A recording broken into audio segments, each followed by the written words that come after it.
Hello friends, स्वागत है आप सबका आपका अपना यूट्यूब चैनल अब पढ़ेगा इंडिया में। आज हम लोग इस वीडियो में देखेंगे जो हम लोग एडू संधान टेस्ट सीरीज का जो वॉल्यूम 1 का प्रैक्टिस सेट नंबर 7, इसके पहले के सेट जो है वो ऑलरेडी अपलोडेड है। अगर आप नहीं देखे हैं तो जाकर प्लेलिस्ट से देख सकते हैं। इसका अगर आप लोगों को पीडीएफ चाहिए तो पीडीएफ के लिए एडू संधान का नंबर है, इस पर जाकर आप लोग टेस्ट परचेज कर सकते हैं। ये चूंकि एक पेड वर्जन है इसलिए इसका पीडीएफ जो है वो मैं आप लोगों को नहीं प्रोवाइड करवा पाऊंगा। तो चलिए अब बढ़ते हैं अपने क्वेश्चंस की तरफ। आज का जो हमारा पहला क्वेश्चन है वो यह कह रहा है कि बनारस हिंदू विश्वविद्यालय की स्थापना जो है वो किसके द्वारा किया गया था। बनारस हिंदू विश्वविद्यालय की स्थापना जो है वो मदन मोहन मालवीय के द्वारा 1916 में किया गया था। तो इस क्वेश्चन का सही आंसर होगा वो होगा option number B, Madan Mohan Malaviya के द्वारा। और कब किया गया था? तो 1916 में किया गया था। और उसके बाद फिर मदन मोहन मालवीय जो है वो 1919 से लेकर 1939 तक इस यूनिवर्सिटी के मतलब बनारस हिंदू विश्वविद्यालय के कुलपति भी बने रहते हैं। मदन मोहन मालवीय से एक चीज और याद रखिएगा, मदन मोहन मालवीय जो है वो 1915 में हिंदू महासभा की भी स्थापना किया था। नेक्स्ट क्वेश्चन है question number second. Question number second कह रहा है कि सूर्य का वास्तविक सूर्योदय से कुछ पहले दृष्टिगोचर होना किसके प्रभाव के कारण होता है।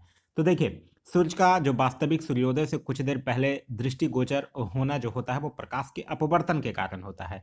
साथ ही साथ याद रखिएगा, सूर्योदय तथा सूर्यास्त के समय जो सूर्य का आभासी चपटापन भी जो होता है वो भी प्रकाश के अपवर्तन के कारण ही होता है। तो इस क्वेश्चन का जो सही आंसर होगा वो होगा ऑप्शन नंबर सी, यानी प्रकाश के अपवर्तन के कारण। नेक्स्ट है कि बी वेंकैया पुरालेख पुरस्कार 2024 से किसे सम्मानित किया गया है।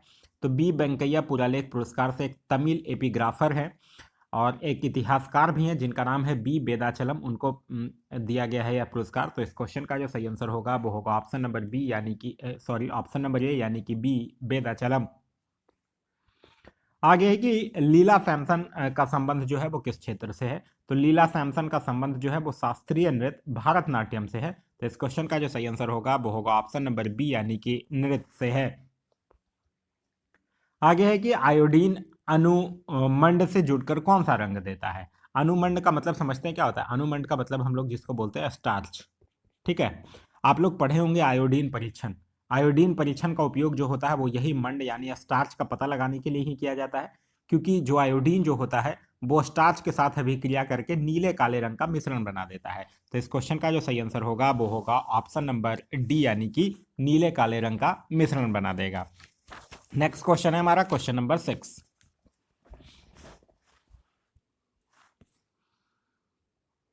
क्वेश्चन नंबर 6 है कि वह चर जो एक निश्चित समय बिंदु पर मापे जाते हैं क्या कहलाता है।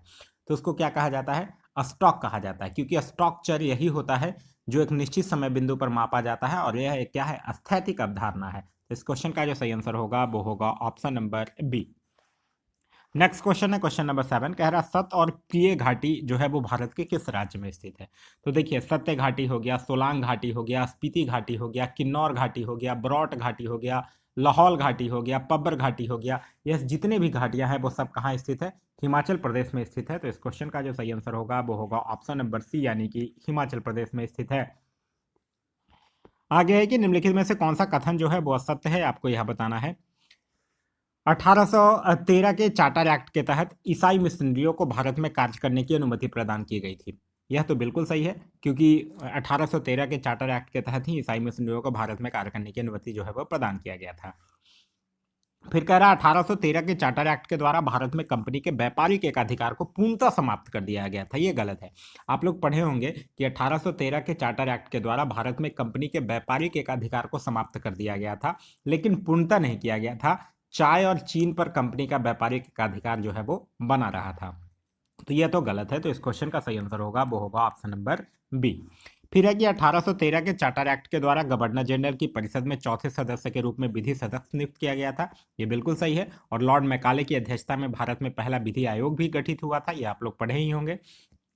फिर है कि 1833 के चार्टर एक्ट के द्वारा बंगाल के गवर्नर जनरल को भारत का गवर्नर जनरल कहा जाने लगा। यह भी बिल्कुल सही है। और लॉर्ड विलियम बेंटिक जो था वो भारत का प्रथम गवर्नर जनरल भी बना।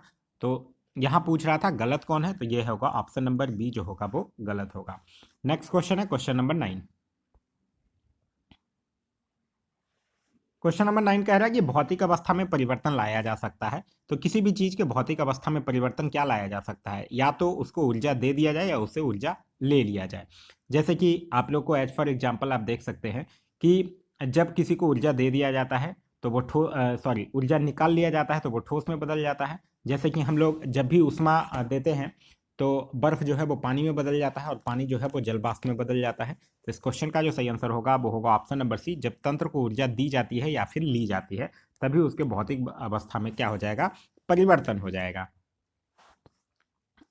आगे है क्वेश्चन नंबर 10, कह रहा है कि ऐसी अर्थव्यवस्था पर जो पहले से ही काफी कमजोर हो, आर्थिक शक्तियों का प्रभाव जो है वो विध्वंसकारी हो सकता है। ये कह रहा है आर्थिक शक्तियां केवल कमजोर अर्थव्यवस्थाओं को प्रभावित करती है, ये गलत है।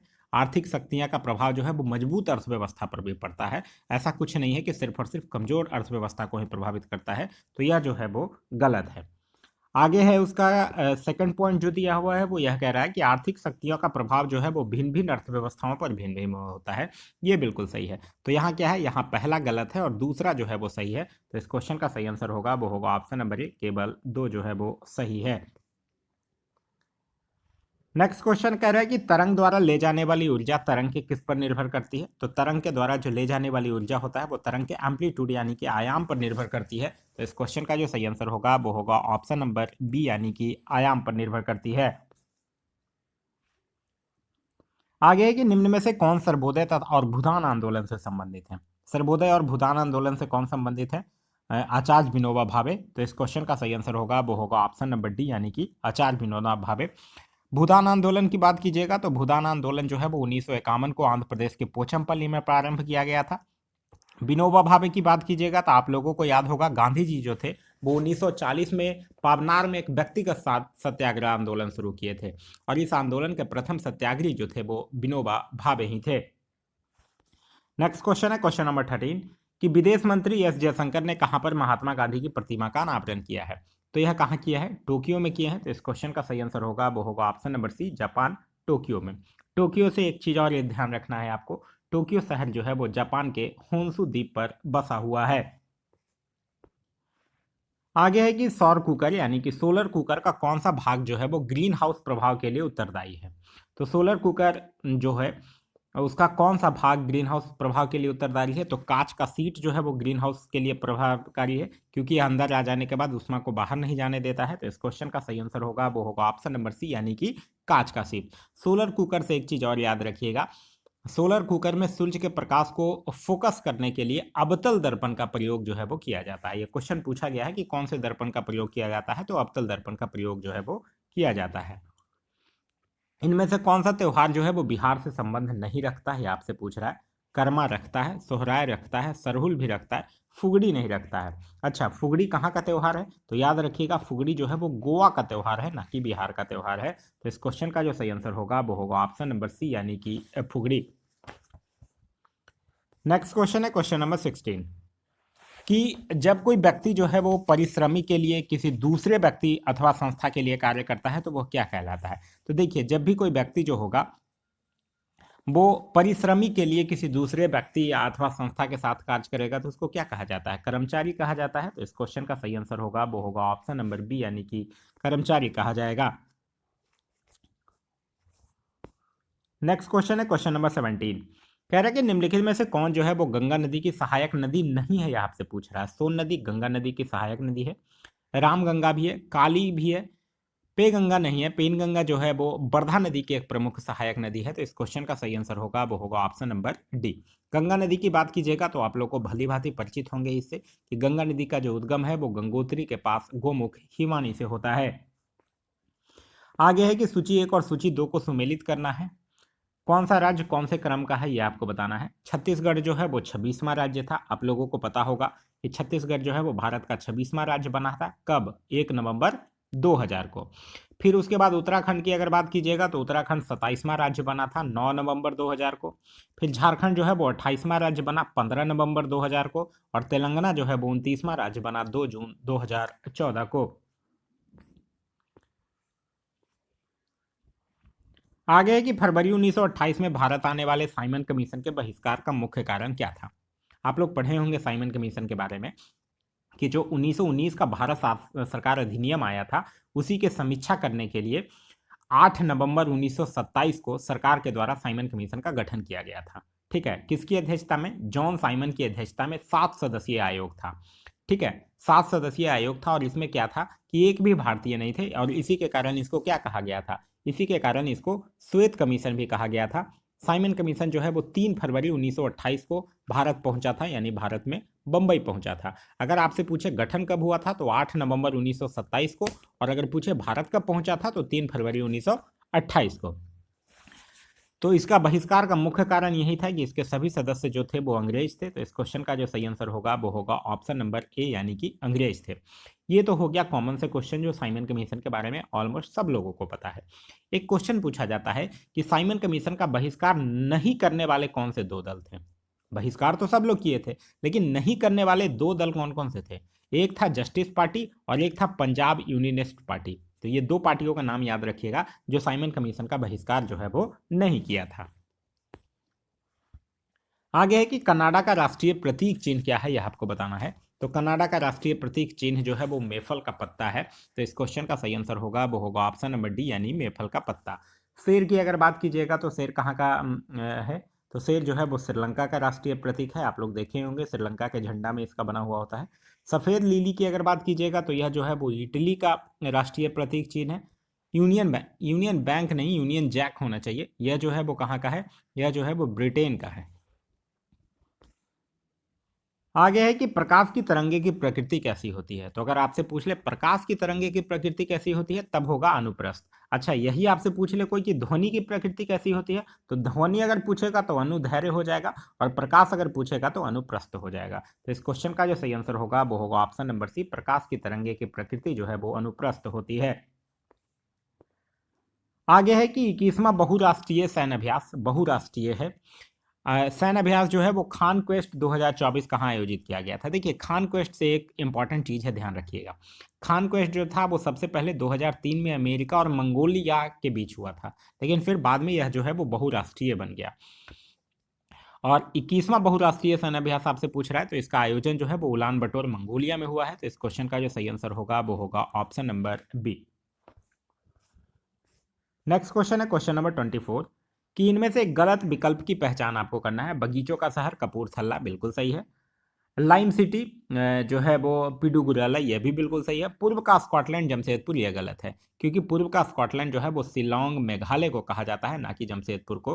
भारत का रेशम शहर भागलपुर, यह भी सही है। तो यहाँ गलत है, पूर्व का स्कॉटलैंड जो होगा वो क्या होगा? शिलोंग मेघालय होगा। तो इस क्वेश्चन का जो सही आंसर होगा वो होगा ऑप्शन नंबर सी।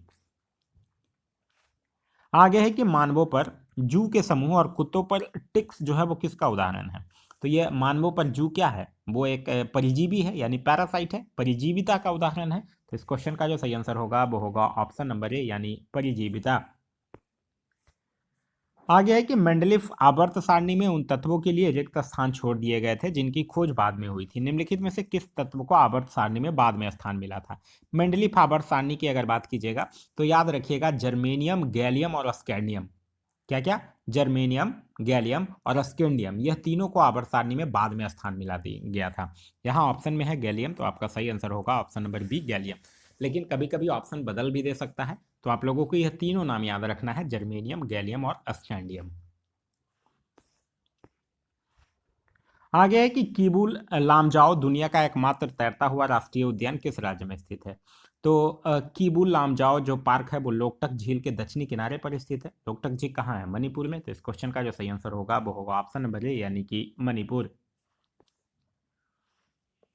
आगे है कि भारतीय संविधान के अनुच्छेद 15 में निम्नलिखित में से किस प्रकार के विभेद का प्रतिषेध जो है वो शामिल नहीं किया गया है? अनुच्छेद 15 है क्या, पता है आप लोगों को? अनुच्छेद 15 में यही तो कहा गया है कि धर्म, नस्ल, जाति, लिंग अथवा जन्म स्थान के आधार पर भेदभाव का निषेध किया गया है। तो विभेद में प्रतिषेध के अंतर्गत 5 आधार को शामिल किया गया है। एक है धर्म, दूसरा है मूल वंश, फिर है जाति, फिर है लिंग और फिर है जन्म स्थान। ठीक है, इसमें कहीं निवास की बात नहीं की गई है। तो इस क्वेश्चन का जो सही आंसर होगा वो होगा ऑप्शन नंबर डी, यानी कि निवास। आगे है कि भारत का पहला भारतीय गवर्नर जनरल कौन था? पहला भारतीय गवर्नर जनरल पूछ रहा है। देखिए, स्वतंत्र भारत का अगर पूछे प्रथम गवर्नर जनरल, तब तो लॉर्ड माउंटबेटन था। लेकिन अगर आपसे पूछे थे कि स्वतंत्र भारत के प्रथम भारतीय गवर्नर जनरल अगर आपसे पूछ दे, तो आप लोग पढ़े ही होंगे कि स्वतंत्र भारत के प्रथम और अंतिम भारतीय गवर्नर जनरल कौन थे? चक्रवर्ती राजगोपालाचारी। तो इस क्वेश्चन का जो सही आंसर होगा वो होगा option number C, option number B यानी कि सी, राजगोपालाचारी।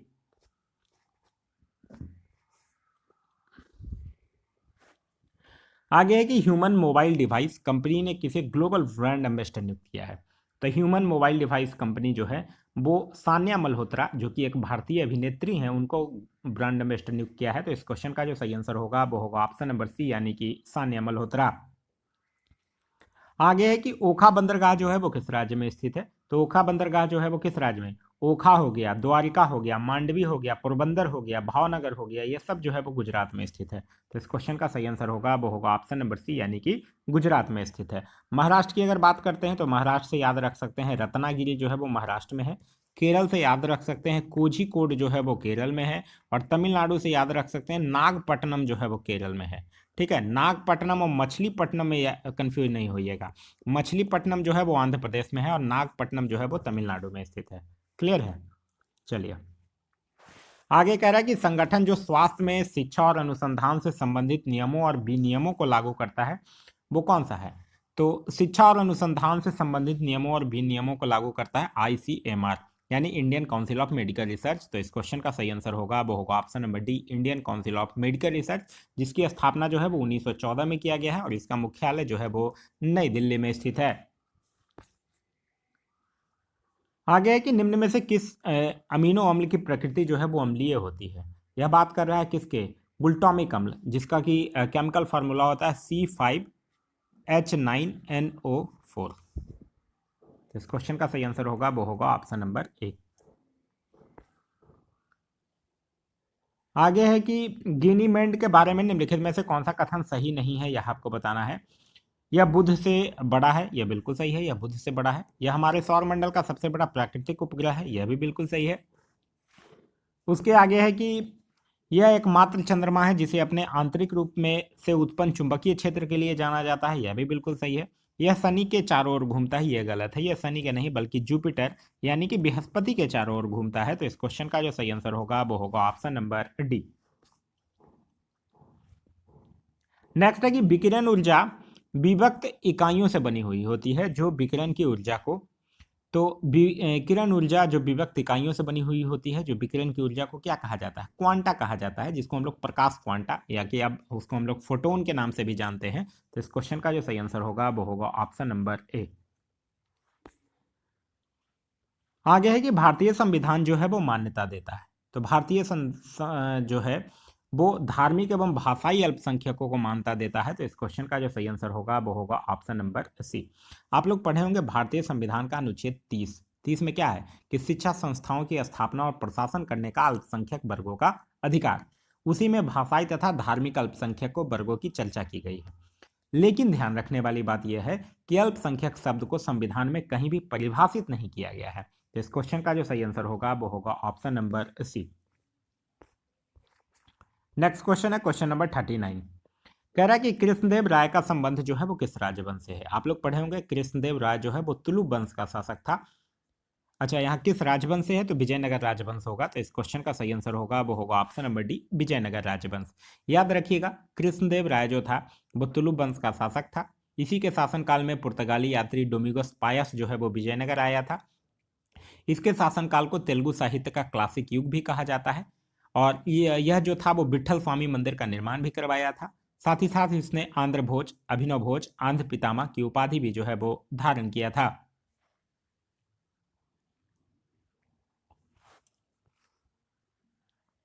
नेक्स्ट क्वेश्चन है क्वेश्चन नंबर 40 कि किस राज्य ने निर्माण श्रमिकों को अस्थायी आवास सुविधा प्रदान करने के लिए श्रमिक बसेरा योजना शुरू किया है? तो श्रमिक बसेरा योजना जो है वो गुजरात राज्य सरकार के द्वारा शुरू की गई है। तो इस क्वेश्चन का सही आंसर होगा वो होगा ऑप्शन नंबर बी यानी कि गुजरात राज्य सरकार के द्वारा। गुजरात राज्य से और भी कुछ याद रखिएगा। गुजरात राज्य का एक योजना है अबुआ आवास योजना। ठीक है, साथ ही साथ मुख्यमंत्री ग्राम गाड़ी योजना, यह दोनों योजना जो है वो गुजरात राज्य सरकार का ही योजना है। नेक्स्ट क्वेश्चन है क्वेश्चन नंबर 41। कह रहा है कि ओलंपिक मसाल जलाने की प्रथा की शुरुआत कब से हुई। ओलंपिक मसाल जलाने की प्रथा की शुरुआत जो है वो 1928 में एम्स्टर्डम ओलंपिक में हुआ था। तो इस क्वेश्चन का जो सही आंसर होगा वो होगा ऑप्शन नंबर ए यानी कि 1928। अच्छा, अगर आपसे ये क्वेश्चन मसाल जलाने की जगह आपसे पूछ दे कि ओलंपिक में शुभांकर की शुरुआत कब हुई थी। देखिए, मसाल जलाने का पूछे तो 1928, और अगर शुभांकर की पूछे तो उससे ठीक 40 साल बाद यानी कि 1968 में मैक्सिको सिटी में प्रारंभ हुआ था।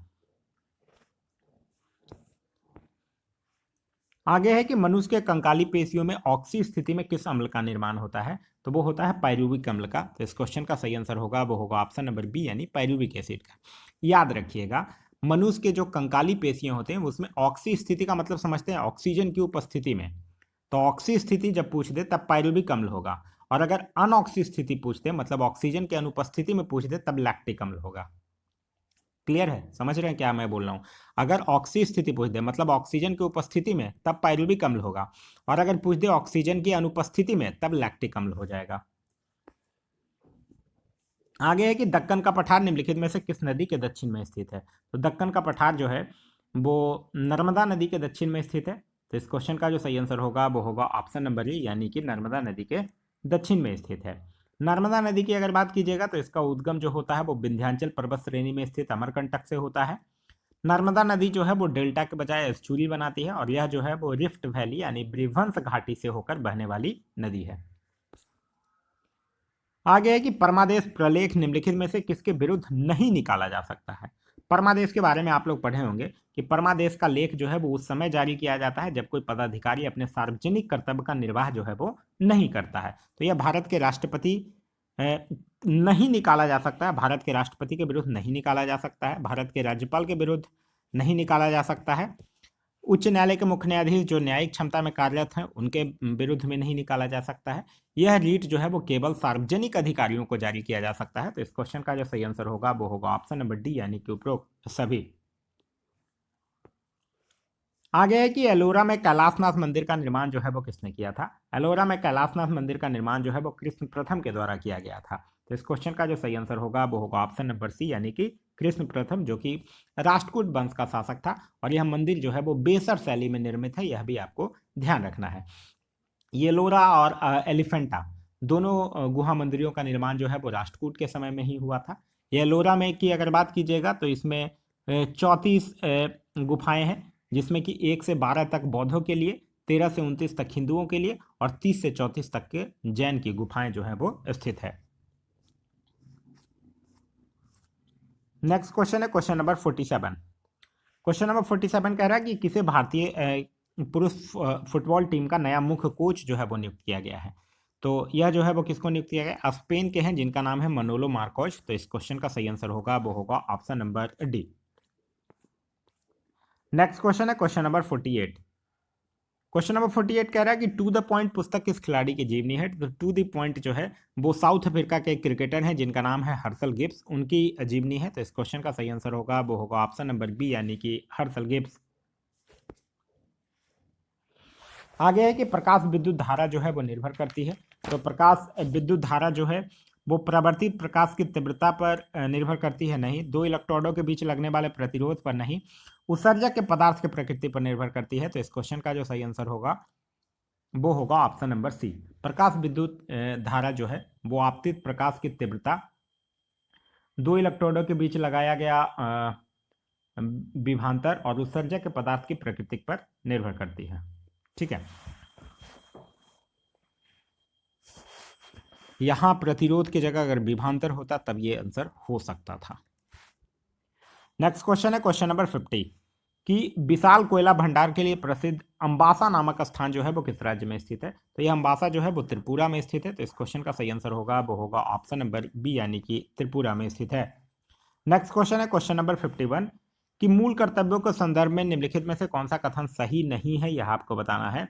इन्हें प्रलेखों के माध्यम से प्रभावी बनाया जा सकता है, मतलब रीट के माध्यम से इसको प्रभावी बनाया जा सकता है नहीं, क्योंकि आप लोग पढ़े होंगे कि मूल कर्तव्य जो है वो न्यायालय के द्वारा परिवर्तनीय नहीं है, इसीलिए न्यायालय जो है वो इन्हें प्रभावी बनाने के लिए रीट जो है वो नहीं निकाल सकता है। आगे संविधान संशोधन के द्वारा इनकी संख्या बढ़ाई जा सकती है, यह जो है वो बिल्कुल सही है। क्योंकि आप लोग पढ़े होंगे 86वां संविधान संशोधन अधिनियम 2002 के तहत 11वां मौलिक अधिकार जोड़ा गया था। अस्पष्ट विधियों की व्याख्या के लिए इनका उपयोग किया जा सकता है, यह भी बिल्कुल सही है। और किसी विशिष्ट कर्तव्य का पालन करना संवैधानिक कानून के क्षेत्र में आता है, जिसे न्यायालय सुनिश्चित करता है, यह भी सही है। यहाँ आपसे पूछ रहा कौन सही नहीं है, तो एक सही नहीं है, क्योंकि यह जो है वो न्यायालय के द्वारा परिवर्तनीय नहीं है। न्यायालय इन्हें प्रभावी बनाने के लिए रीट जो है वो नहीं जारी कर सकता है। तो इस क्वेश्चन का सही आंसर होगा वो होगा ऑप्शन नंबर ए। मूल कर्तव्यों की अगर बात कीजिएगा तो आप लोगों को याद ही होगा, सरदार सोवन सिंह समिति की अनुशंसा पर 42वां संविधान संशोधन 1976 के द्वारा जोड़ा गया, रूस के संविधान से लिया गया। भाग 4 क में अनुच्छेद 51 क के तहत इसको जो है वो रखा गया है। इतना चीजें आपको ध्यान रखना होगा।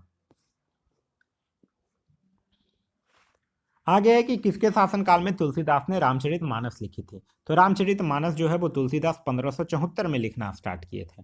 तो 1574 में किसका शासनकाल था? आप लोग पढ़े होंगे कि 1556 से लेकर 1605 तक अकबर का शासनकाल था। तो इस क्वेश्चन का जो सही आंसर होगा वो होगा ऑप्शन नंबर बी, यानी कि अकबर। आगे है कि फूल के बीच में मौजूद पीली डस्ट को क्या कहा जाता है? तो उसको परागे कहा जाता है। तो इस क्वेश्चन का सही आंसर होगा वो होगा ऑप्शन नंबर बी, यानी कि परागे कहा जाता है। चर्चा में रहा ब्लू लाइन सीमा किन दो देशों के मध्य स्थित है? तो ब्लू लाइन सीमा जो है वो लेबनान और इजराइल के मध्य स्थित है। तो इस क्वेश्चन का जो सही आंसर होगा वो होगा ऑप्शन नंबर ए, यानी कि लेबनान और इजराइल के मध्य स्थित है। नेक्स्ट क्वेश्चन है क्वेश्चन नंबर 57 कि भारत में प्रथम समाचार पत्र शुरू करने वाले व्यक्ति कौन थे? भारत का प्रथम समाचार पत्र कौन था? बंगाल गजट था, जिसकी स्थापना जो है वो जेम्स ऑन्गस्टन हिक्की के द्वारा 1780 में किया गया था। तो इस क्वेश्चन का जो सही आंसर होगा वो होगा option number A, James Augustus Hicky के द्वारा जो है वो किया गया था। अच्छा, अगर आपसे पूछते कि भारत में प्रिंटिंग प्रेस का प्रचलन सबसे पहले किसके द्वारा किया गया था, तो यही इन्हीं के द्वारा किया गया था, यह भी ध्यान रखिएगा। नेक्स्ट क्वेश्चन है क्वेश्चन नंबर 57 कि एम दरम्यान की एक वस्तु जो है वो अचार चाल से वृत्त के अनुदिश गमन करती है, ऐसी स्थिति में क्या होता है? तो ऐसी स्थिति में क्या होगा? ऐसी स्थिति में इस पर कोई कार्य नहीं किया जाएगा। तो इस क्वेश्चन का जो सही आंसर होगा वो होगा ऑप्शन नंबर ए, इस पर कोई कार्य जो है वो नहीं किया जाता है। आगे है कि नीचे दिए गए विकल्पों पर विचार कीजिए। एलुवियल सॉइल, लाल मृदा, काली मृदा और लेटराइट मृदा। भारत में क्षेत्रफल के आधार पर मृदा के क्षेत्र को घटते हुए क्रम में व्यवस्थित कीजिए। तो सबसे ज्यादा कौन है? एलुवियल सॉइल है, फिर है लाल मृदा, फिर है काली मिट्टी और फिर है लेटराइट मिट्टी। तो ये इसका सही आंसर होगा वो होगा ऑप्शन नंबर 1, 2, 3, 4। एलुवियल सॉइल की बात कीजिएगा तो ये गंगा और ब्रह्मपुत्र के मैदानों में पाई जाती है। लाल मिट्टी की बात कीजिएगा तो यह मुख्य रूप से तमिलनाडु, कर्नाटक और अन्य पठारीय भूभाग में पाया जाता है। काली मिट्टी की बात कीजिएगा, जिसको रेगुल मिट्टी या कपासी मिट्टी कहा जाता है, यह महाराष्ट्र, गुजरात और मध्य प्रदेश में पाई जाती है। और लेटेराइट मिट्टी जो है वो पूर्वी घाट के क्षेत्र, असम, तमिलनाडु और कर्नाटक के कुछ क्षेत्रों में पाया जाता है।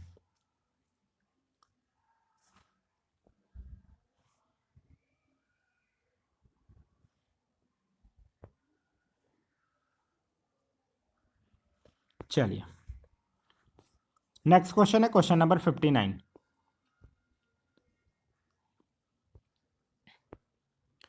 देखिए, क्वेश्चन नंबर 59 कह रहा है कि भारतीय संविधान के अनुच्छेद 61 के संदर्भ में विचार कीजिए।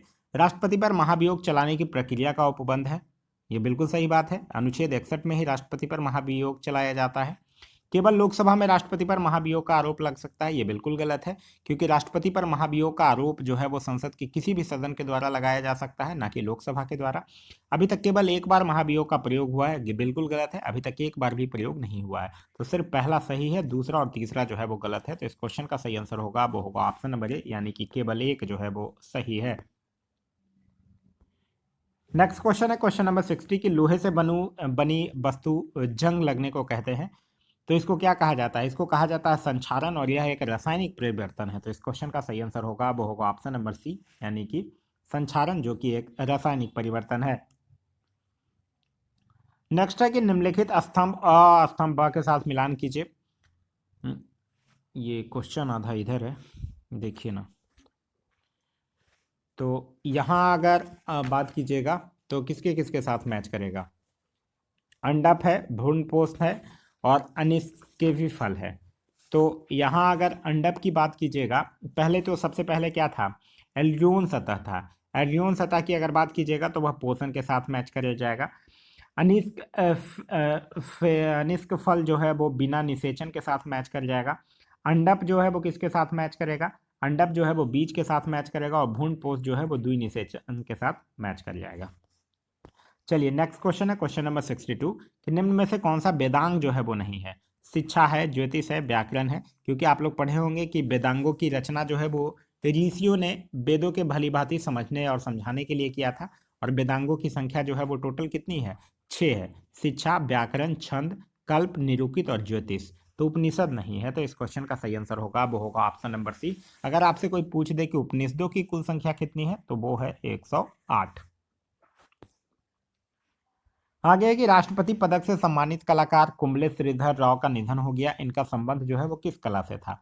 तो इनका संबंध जो था वो यक्षगान से था। तो इस क्वेश्चन का सही आंसर होगा वो होगा ऑप्शन नंबर डी। आगे है कि जनगणना 2011 के अनुसार दशक के दौरान जनसंख्या वृद्धि कितनी रही? तो जनगणना 2011 के अनुसार आप लोग पढ़े होंगे कि 21.54% से घटकर 17.64% हो गया था दशकीय वृद्धि। तो इस क्वेश्चन का सही आंसर होगा वो होगा ऑप्शन नंबर ए। सर्वाधिक दशकीय वृद्धि वाला राज्य की अगर बात कीजिएगा तो पहले नंबर पे है मेघालय, अरुणाचल प्रदेश, फिर बिहार। और न्यूनतम दशकीय वृद्धि वाले राज्य कीजिएगा तो नागालैंड, जो कि एकमात्र है जो निगेटिव में है, फिर है केरल और उसके बाद है गोवा। और अगर पूछ दे कि सर्वाधिक दशकीय वृद्धि वाला केंद्र शासित प्रदेश कौन है, तब वो है दादर और नगर हवेली। आगे है कि संघ सरकार द्वारा अर्जित कौन से राजस्व को राज्य सरकारों में वितरित नहीं किया जा सकता है? तो संघ सरकार के द्वारा अर्जित कौन सा राजस्व है? वो सीमा शुल्क और निगम कर, ये दोनों चीज याद रखिएगा। सीमा शुल्क और निगम कर जो है वो राज्य सरकारों में वितरित नहीं किया जा सकता है। तो इस क्वेश्चन का जो सही आंसर होगा वो होगा ऑप्शन नंबर सी, यानी कि सीमा शुल्क। आगे है कि भारत और बांग्लादेश के बीच फरक्का बांध विवाद किस नदी के जल बंटवारे को लेकर है? तो भारत और बांग्लादेश के बीच जो फरक्का जल विवाद है वो गंगा नदी के जल बंटवारे को लेकर है। फरक्का बांध जो है वो पश्चिम बंगाल के मुर्शिदाबाद में गंगा नदी के किनारे पर ही स्थित है। तो इस क्वेश्चन का जो सही आंसर होगा वो होगा ऑप्शन नंबर ए, गंगा। भारत और बांग्लादेश की अगर बात कीजिएगा तो टोटल बाउंड्री जो है वो 4096.7 किलोमीटर शेयर करता है। और कौन कौन सा राज्य लगता है? पश्चिम बंगाल, त्रिपुरा, मेघालय, मिजोरम और असम। आगे है कि भारत के राष्ट्रपति विभिन्न क्षेत्रों से राज्यसभा के लिए 12 सदस्यों को मनोनीत करते हैं। इस संदर्भ में निम्नलिखित में से कौन सा कथन गलत है? साहित्य के क्षेत्र से सही है, विज्ञान के क्षेत्र से, सहकारी आंदोलन के क्षेत्र से, यह गलत है। याद रखिएगा, सहकारी आंदोलन के क्षेत्र से राष्ट्रपति नहीं बल्कि राज्य के राज्यपाल जो है वो विधान परिषद के लिए मनोनीत करेंगे, लेकिन राष्ट्रपति नहीं करेंगे। हालांकि राज्यसभा में राष्ट्रपति के द्वारा मनोनीत करने के संदर्भ में अब बदलाव कर दिया गया है। और इसी बदलाव पर कुछ दिन पहले क्रिकेट के जो खिलाड़ी थे सचिन तेंदुलकर, उनको भी राज्यसभा के लिए मनोनीत जो है वो किया गया था। नेक्स्ट क्वेश्चन है क्वेश्चन नंबर 68 कि निम्न में से कौन सा बैक्टीरिया जो है वो पर्यावरण के नाइट्रोजन को स्थिर करता है? तो उस बैक्टीरिया का क्या नाम है? उस बैक्टीरिया का नाम है एनाबिना। तो इस क्वेश्चन का जो सही आंसर होगा वो होगा ऑप्शन नंबर सी। क्लियर है? चलिए नेक्स्ट क्वेश्चन है क्वेश्चन नंबर 69 कि निम्न में से कौन सा महाजनपद जो है वो दक्षिण भारत का एकमात्र महाजनपद था? तो दक्षिण भारत का एकमात्र महाजनपद कौन था? वो था अस्मक। तो इस क्वेश्चन का जो सही आंसर होगा वो होगा ऑप्शन नंबर बी, यानी कि अस्मक महाजनपद। अस्मक महाजनपद जो था वो दक्षिण महाभारत का एकमात्र जनपद जो था, जो गोदावरी नदी के दक्षिणी क्षेत्र पर स्थित था, और इसकी राजधानी जो थी वो पोतन थी। तो इस क्वेश्चन का जो सही आंसर होगा वो होगा ऑप्शन नंबर बी। आगे है कि पृथ्वी के घूर्णन गति बढ़ने पर द्वितीय त्वरण जी का मान क्या होगा? तो क्या होगा? घटेगा। तो इस क्वेश्चन का सही आंसर होगा वो होगा ऑप्शन नंबर ए, घटेगा। देखिए याद रखिए, पृथ्वी के अगर घूर्णन गति बढ़ती है तो जी का मान कमेगा। पृथ्वी का अगर घूर्णन गति घटेगा तब जी का मान बढ़ेगा। पृथ्वी के सतह से ऊपर या नीचे जाने पर जी का मान घटेगा। पृथ्वी के ध्रुव पर जी का मान मैक्सिमम होगा और विषुवत रेखा पर जी का मान न्यूनतम होगा। क्लियर है? नेक्स्ट है कि किस देश के तेज गेंदबाज जेम्स एंडरसन ने संन्यास लिया है? तो जेम्स एंडरसन इंग्लैंड के गेंदबाज हैं जिन्होंने संन्यास लिया है। तो इस क्वेश्चन का सही आंसर होगा वो होगा ऑप्शन नंबर बी। आगे है कि गैस इंजन के आविष्कारक कौन है? रूडोल्फ। रूडोल्फ जो है वो गैस इंजन के नहीं बल्कि डीजल इंजन के हैं, ध्यान रखिएगा। डैमलर जो है वो गैस इंजन के हैं। तो ठीक है, ये सही आंसर होगा वो option number B. Taylor and Young की अगर बात कीजिएगा तो ये आधुनिक रडार के हैं। और जेल ब्रेड तो आप लोग को पता ही होगा कि ये टेलीविजन के आविष्कारक हैं। आगे है कि पेट्रोलियम उत्पादों पर प्रशुल्क संरचना के संबंध में सिफारिश जो है वो किस समिति के द्वारा दिया गया था? तो किस समिति के द्वारा दिया गया था? रंगराजन समिति के द्वारा। तो इस क्वेश्चन का सही आंसर होगा वो होगा ऑप्शन नंबर डी, रंगराजन समिति। बाचू समिति की अगर बात कीजिएगा तो यह कर बकाया कम करने से संबंधित है। भूरेलाल समिति वायु प्रदूषण से संबंधित है। और केलकर समिति जो है वो भारत में कर प्रणाली और जो सार्वजनिक निजी भागीदारी यानी पीपीपी मॉडल से संबंधित है। आगे है कि चाय, कॉफी, मसाले, नारियल, रबड़, इलायची और मिर्च को किस समूह में रखा जाता है? तो ये सबको बागानी फसलें के समूह में रखा जाता है। तो इस क्वेश्चन का जो सही आंसर होगा वो होगा option number D. Next question है क्वेश्चन नंबर 75 कि संसद के लिए राष्ट्रपति का अभिभाषण जो है वो कौन तैयार करता है? तो वो कौन तैयार करता है? केंद्रीय मंत्रिमंडल तैयार करता है। तो इस क्वेश्चन का सही आंसर होगा वो होगा ऑप्शन नंबर डी, केंद्रीय मंत्रिमंडल। आप लोग पढ़े ही होंगे कि भारत में संसदीय व्यवस्था है और मंत्रिपरिषद लोकसभा के प्रति उत्तरदायी होते हैं। मतलब कहने का मतलब कि राष्ट्रपति जो है वो नाम मात्र की कार्यपालिका है तथा प्रधानमंत्री वो उसका मंत्रिमंडल ही जो है वो वास्तविक कार्यपालिका है। दिल्ली सल्तनत पर सर्वाधिक समय तक किस वंश ने शासन किया है? तो दिल्ली सल्तनत पर सर्वाधिक समय तक किस वंश ने शासन किया है? वो वंश है तुगलक वंश। तो इस क्वेश्चन का सही आंसर होगा वो होगा ऑप्शन नंबर सी, तुगलक वंश। गुलाम वंश की अगर बात कीजिएगा तो गुलाम वंश जो है वो 1206 से लेकर 1290 तक। फिर उसके बाद आता है खिलजी वंश। खिलजी वंश 1290 से लेकर 1320 तक। फिर आता है तुगलक वंश। तुगलक वंश जो है वो 1320 से लेकर 1414 तक। फिर उसके बाद आता है सैयद वंश जो कि 1414 से लेकर 1451 तक। और फिर उसके बाद आता है लोदी वंश जो कि 1451 से लेकर 1526 तक। तो सबसे ज्यादा जो होता है वो तुगलक वंश करता है। आप लोगों ने पढ़ रखा होगा कि गयासुद्दीन तुगलक जो है वो 1320 में दिल्ली के सिंहासन पर बैठता है। नेक्स्ट क्वेश्चन है क्वेश्चन नंबर 77 कि मम्पस, चेचक, हर्पीज, एड्स तथा इन्फ्लुएंजा नामक रोग जो है वो किसके कारण होता है? तो ये सब जो है वो विषाणु वायरस के कारण होने वाला रोग है। तो इस क्वेश्चन का सही आंसर होगा वो होगा ऑप्शन नंबर डी। वहीं अगर हम लोग बात करते हैं जीवाणु यानी बैक्टीरिया की अगर हम लोग बात करते हैं तो बैक्टीरिया से आप लोग याद रख सकते हैं टिटनस, हैजा, टाइफाइड, डिप्थीरिया, प्लेग, काली खांसी, निमोनिया, ये सब जो है वो जीवाणु के कारण होता है। वहीं अगर हम लोग बात करते हैं प्रोटोजोआ यानी परजीवी के कारण, तो परजीवी के कारण मलेरिया होता है, पायरिया होता है, पेचिस होता है, कालाजार होता है। ये सब जो है वो बीमारी प्रोटोजोआ के कारण होता है। आगे है कि वर्ष 2024 में पेरिस में ओलंपिक खेल का कौन सा संस्करण आयोजित किया गया? तो 2024 में पेरिस में 33वां ग्रीष्मकालीन ओलंपिक हुआ। तो इस क्वेश्चन का सही आंसर होगा वो होगा ऑप्शन नंबर बी। वहीं अगर हम लोग 34वां की अगर बात कीजिएगा तो 34वां 2028 में लॉस एंजलिस अमेरिका में होगा। और अगर 35वां की अगर बात कीजिएगा तो वो 2032 में ब्रिस्बेन ऑस्ट्रेलिया में होगा। आगे है कि छिपी बेरोजगारी से क्या संबंध है? तो छिपी बेरोजगारी से संबंध है कि अधिकतर व्यक्ति जो रोजगार में है थोड़ा कार्य संपादित कर सकते हैं। तो इस क्वेश्चन का जो सही आंसर होगा वो होगा option number D. Next question कह रहा है कि निम्न में से किस पदार्थ का आयतन तो निश्चित है परंतु आकार अनिश्चित होता है? तो आयतन निश्चित होगा और आकार जो है वो निश्चित होगा। वो किसका होगा? लिक्विड का होगा यानी द्रव का होगा। तो इस क्वेश्चन का सही आंसर होगा वो होगा ऑप्शन नंबर बी। आगे है कि सूर्य की कक्षा में पृथ्वी जो है वो किस गति से घूमती है? तो सूर्य की कक्षा में पृथ्वी जो है वो लगभग 30 किलोमीटर प्रति सेकंड के यानी 29.7 किलोमीटर प्रति सेकंड की से घूमती है। तो इस क्वेश्चन का सही आंसर होगा वो होगा ऑप्शन नंबर बी।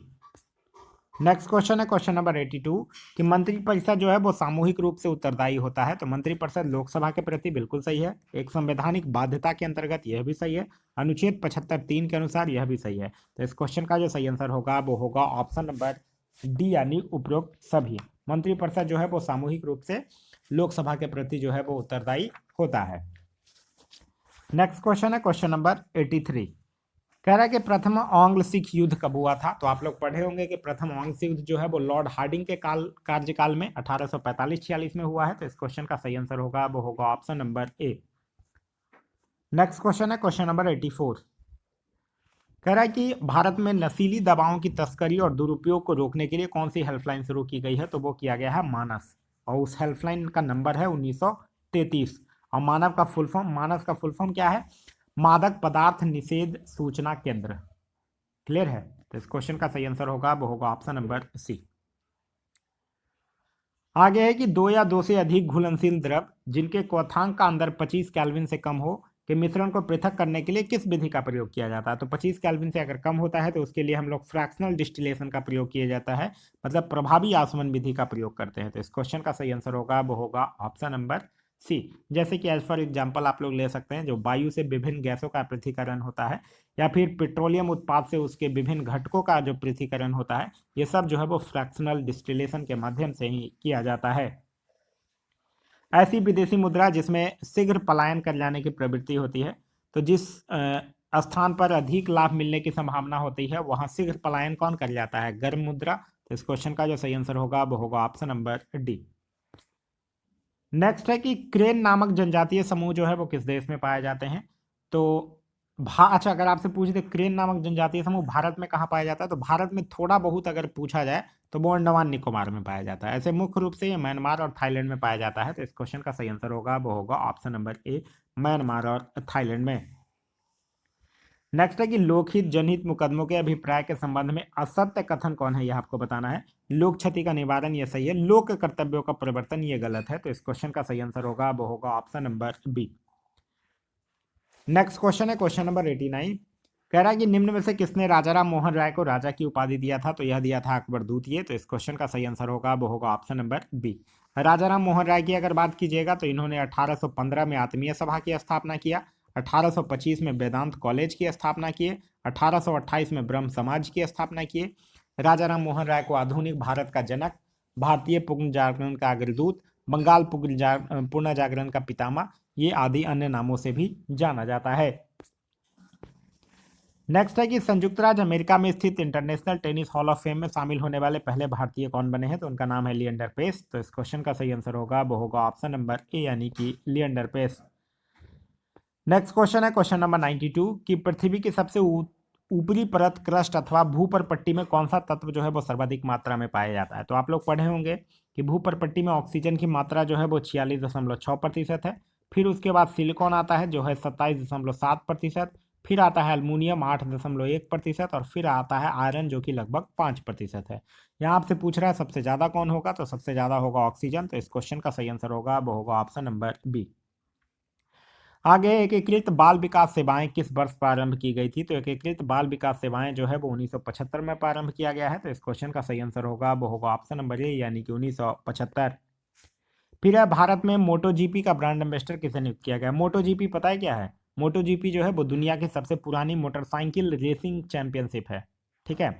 और इसका ब्रांड एम्बेसडर जो है वो भारत में बनाया गया है शिखर धवन को। तो इस क्वेश्चन का सही आंसर होगा वो होगा ऑप्शन नंबर ए, यानी कि शिखर धवन।